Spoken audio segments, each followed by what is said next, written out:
सौहार्द एवं भाईचारे की दिव्य झलक बिखेरता 77वें वार्षिक निरंकारी संत समागम का भव्य शुभारंभ 16 नवंबर 2024।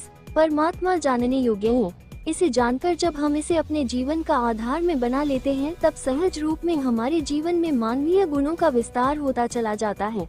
उपरोक्त उद्गार सतगुरु माता सुदीक्षा जी महाराज द्वारा 77वें वार्षिक निरंकारी संत समागम के प्रथम दिवस पर मानव हित में संबोधित किए गए।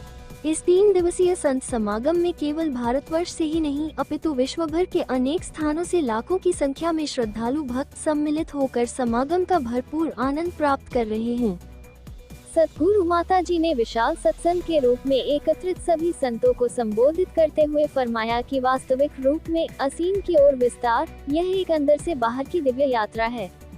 अक्सर मनों में तनाव तथा दिल और दिमाग के तालमेल की बात आती है। वास्तव में मन और मस्तिष्क दोनों ही साथ है, परंतु कभी मन कुछ और चाहता है और मस्तिष्क कुछ और सोचता है। लेकिन जब हम इस परमात्मा संग जुड़ जाते हैं, तब मन में स्थिरता आ जाती है और अपनत्व का भाव उत्पन्न हो जाता है, फिर मन विशाल बन जाता है। अंत में सतगुरु माता जी ने अपने प्रवचनों में कहा कि युगों युगों से संतों पीरों ने यही संदेश दिया कि हमें अपनी आध्यात्मिक यात्रा करते हुए मानवता के काम ही आना है।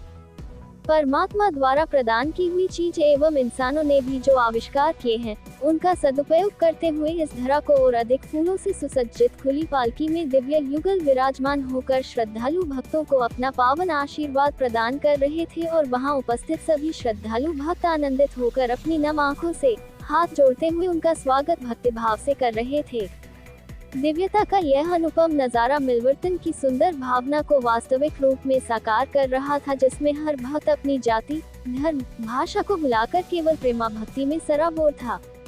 इस वर्ष का समागम शीर्षक विस्तार असीम की ओर है, जिस पर आधारित निरंकारी प्रदर्शनी सभी संतों के लिए मुख्य आकर्षण का केंद्र बनी हुई है।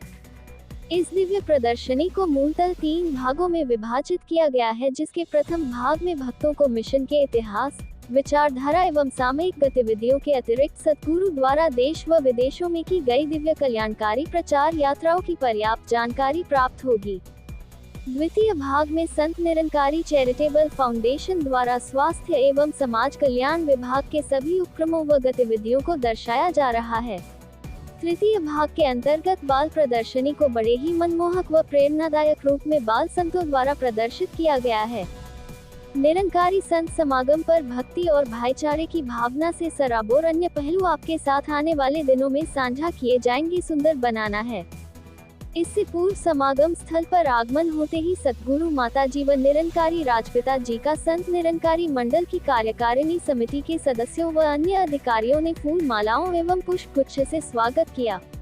तदोपरांत मंच तक उनका स्वागत एक भव्य शोभा यात्रा के रूप में किया गया। इस शोभा यात्रा में Nirankari institute of music and arts के 300 से भी अधिक छात्रों ने नृत्य एवं संगीत के माध्यम द्वारा दिव्य युगल का अभिनंदन किया।